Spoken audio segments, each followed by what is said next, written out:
पत्र गीता भगवान का नंबर 33। प्रलय करती है अंदर की दुनिया की जो दुनिया अंदर घुस आई है। हर एक अपनी प्रलय करे कि मैं हूँ ही नहीं, ना ही कोई मेरा है। अंदर से कचरा निकालो तो मैं तुम्हारे दिल में बैठा ही हूँ, फिर अकेले कैसे होगे।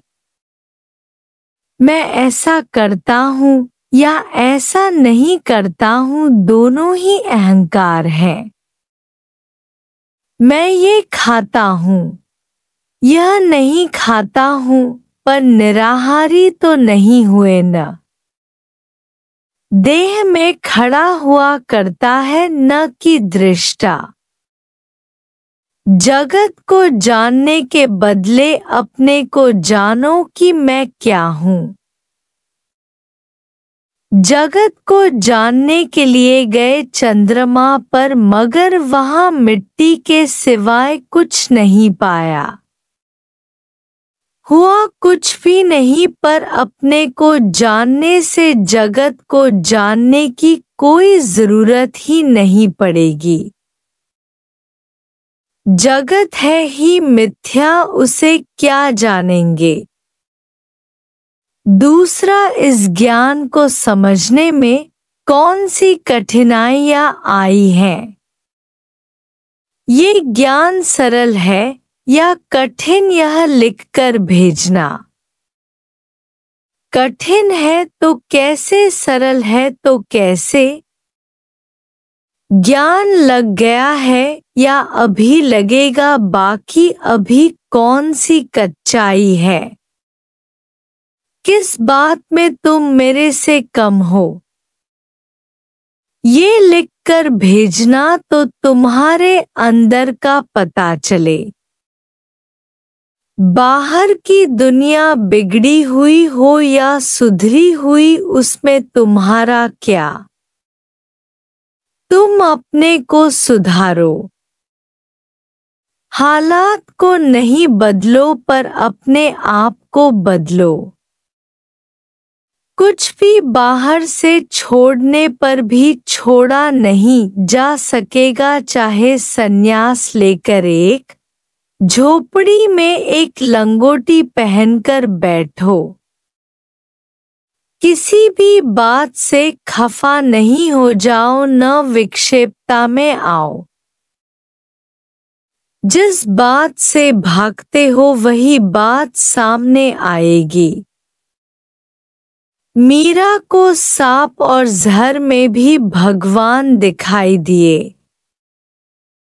तुम बताओ कि तुम्हें बाकी कहाँ नहीं दिखने में आता है। जो किसी भी मनुष्य से या किसी भी हालात से तंग परेशान होते हो, मुझे ज्ञान नहीं है, मैंने आत्म साक्षात्कार नहीं किया है, यह अज्ञान है। भगवान मुझे छोड़ देगा, यह शक हमेशा के लिए दिल से निकाल दो। यह संशय है कि क्या गुरु फलाने को विशेष प्यार करता है, हमें कम। गुरु हमारा नहीं है, फलाने का है। ये कुत्ते का मेंजला दिमाग में पड़ा हो तो ये भी लिखकर भेजना, या उससे बहुत ऊपर हो। तुम्हारा ख्याल ही सृष्टि का कारण है, जैसा ख्याल करोगे वैसा हो जाओगे। संकल्प विकल्प सब तुम्हारे तुम्हें बांधेंगे। बाकी गुरु तो संकल्प विकल्प से खाली है। भरा हुआ गिलास देखने से वाह गुरु, और खाली आधा गिलास देखने से हाय गुरु निकलता है। तुम्हारे ऊपर है, क्या भी देखो। तुम किसी को नाराज नहीं करो, यह तो ठीक है, पर तुम किसी से नाराज न हो, यह ज्ञान है। नाराज न होने की कसम उठाओ। त्याग का मतलब नहीं है कुछ भी छोड़ कर जाना, पर हर एक को बैठकर पहचानो कि यह भगवान है, तो मैं क्या छोड़ूं और क्या पकूं। हम इंसाफ की दुनिया में रहे पड़े हैं, जहाँ कोई भी जुल्म नहीं हो सकता है, ना ही कुछ चाहिए, क्योंकि सब कुछ अपने आप ही प्रारब्ध के अनुसार मिल रहा है। तकलीफ को अपने पास आदमी भेजकर न्योत कर बुलाते हो तभी आती है, नहीं तो खाली नहीं बैठी है जो तुम्हारे पास आती है। खोटे ख्याल और खोटे कर्मों के कारण तकलीफ आती है।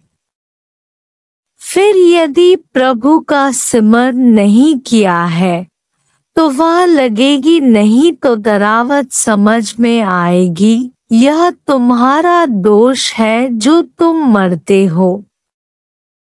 अपने को अमर नहीं समझते हो तभी मरते हो। जिस समय तुम्हें कुछ भी अप्राप्त नहीं है, उसी समय ही आनंद की मौज लूटते हो। कुछ भी जाए तो शुक्राना मानो कि इतना समय तुमने उसका उपयोग करके मौज ली।